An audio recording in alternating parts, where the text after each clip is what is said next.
Shalom saudara-saudara yang saya kasihi di dalam Tuhan Yesus. Bagaimana kabarnya? Semuanya baik, sehat? Oh puji Tuhan. Mari kita membuka hati untuk menerima firman.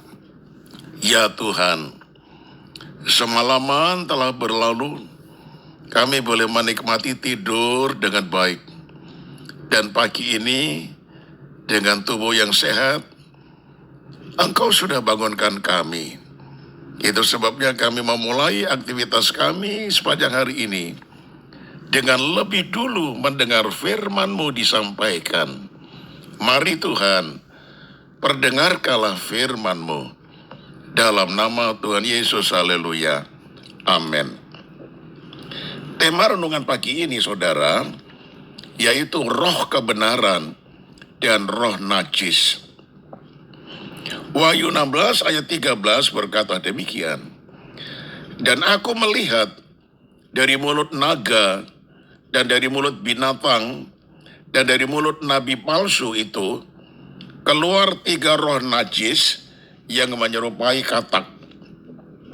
Di alam roh, peperangan antara roh jahat dan roh kebenaran akan selalu terjadi sampai pada akhir dari segalanya. Peperangan di pihak manusia bermula di Taman Eden ketika iblis berhasil memperdaya Adam dan Hawa untuk melanggar perintah Allah dan mendesak manusia untuk berjalan menurut jalannya sendiri, seperti kata Nabi Yesaya. Kita sekalian sesat seperti domba, masing-masing kita mengambil jalannya sendiri. Yesaya 53 ayat yang ke-6. Dan segala kecenderungan hatinya selalu membuahkan kejahatan semata-mata. Kejadian 6 ayat 5. Peperangan ini akan terus berlangsung sampai kekuatan raja palsu runtuh dan raja yang benar, yaitu Tuhan Yesus Kristus, duduk di tahta kerajaan. Dalam Alkitab dikatakan bahwa sampai saat ini terdapat 2 trinitas yang saling berlawanan, yaitu Trinitas Allah, Bapa, Putra, dan Roh Kudus, dan Trinitas palsu yang diinginkan iblis agar kita memujanya sebagai pengganti Trinitas Allah. Trinitas yang palsu dan jahat itu adalah iblis, antikris, dan nabi palsu, seperti yang dinyatakan Yohanes dalam Wahyu 16 ayat 13 tadi. 3 roh najis ini pun mempunyai kuasa dan dapat melakukan berbagai macam perbuatan-perbuatan ajaib, sehingga banyak manusia di akhir zaman ini percaya, terperdaya, dan akhirnya mengikuti jalan yang sesat itu menuju kebinasaan kekal. Rasul Yohanes berkata, itulah roh-roh setan yang mengadakan perbuatan-perbuatan ajaib, dan mereka pergi mendapatkan raja-raja di seluruh dunia untuk mengumpulkan mereka guna peperangan pada hari besar, yaitu hari Allah yang Maha Kuasa. Wahyu 16 ayat yang ke-14. Nah saudara, hari-hari terakhir ini di media massa, di YouTube, di Facebook, ada banyak orang-orang yang berani berkata-kata secara lantang, mendiskreditkan kekristenan, menyalahkan Alkitab, dan mengatakan kafir kepada orang-orang Kristen. Nah saudara-saudara, dengan berani hati mereka mulai mengajarkan hal-hal yang sama sekali melenceng dari Alkitab. Nah saudara, sadarlah, itulah yang disebut sebagai roh yang najis, yang akan membinasakan kita. Itu sebabnya kita harus waspada.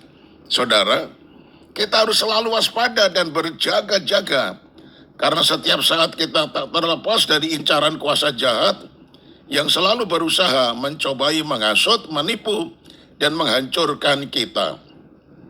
Di sisi lain, selalu berdiri di dekat kita Tuhan Yesus yang penuh kasih dan kemurahan, senantiasa menunggu kita berbalik kepadanya dan mohon pertolongannya. Ia akan memberikan kuasa ilahinya untuk melawan kuasa iblis. Kita harus memilih satu di antara kuasa ini, Tuhan atau iblis. Tak seorang pun dapat hidup di antara keduanya. Nah, saudaraku yang kekasih, mari tetap saudara di dalam Tuhan Yesus. Jangan sampai meninggalkan Dia. Karena Dia adalah juru selamat kita, saudara-saudara. Dia adalah satu-satunya sang juru selamat yang olehnya kita manusia yang mestinya binasa, tetapi diselamatkan oleh karya pengorbanannya di atas kayu salib Golgota.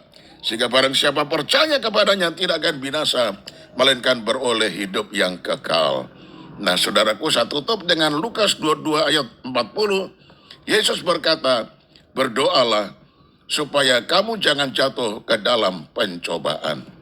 Amin. Mari kita satu dalam doa.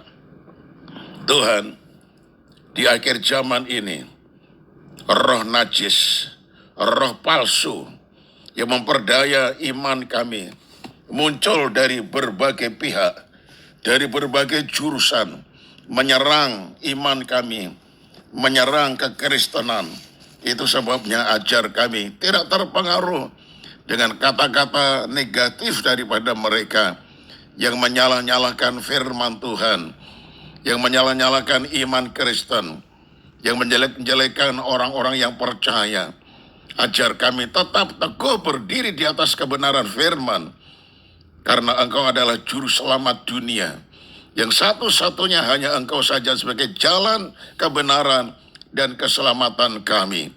Ajar kami tidak akan mundur dan meninggalkan Engkau dan beralih kepada yang lain, tetapi kami tetap di dalam Engkau, ya Yesus. Teguhkan dan kuatkan kami, karena Engkaulah roh kebenaran itu. Terima kasih banyak Bapa. Kami serahkan hidup kami di dalam tangan-Mu. Tuntunlah kami di dalam kebenaran-Mu, supaya kami tidak menyimpang ke kiri dan ke kanan. Terpujilah nama-Mu. Kami menyerahkan segala aktivitas sepanjang hari ini. Tuhan sertai kami. Segala hormat pujian bagi Tuhan. Dalam nama Tuhan Yesus, haleluya. Amin. Nah, saudaraku, saya mengingatkan, kalau saudara merasa diberkati dengan sorga atau suara gembala yang isunya renungan ini, tolong berikan respon, saudara.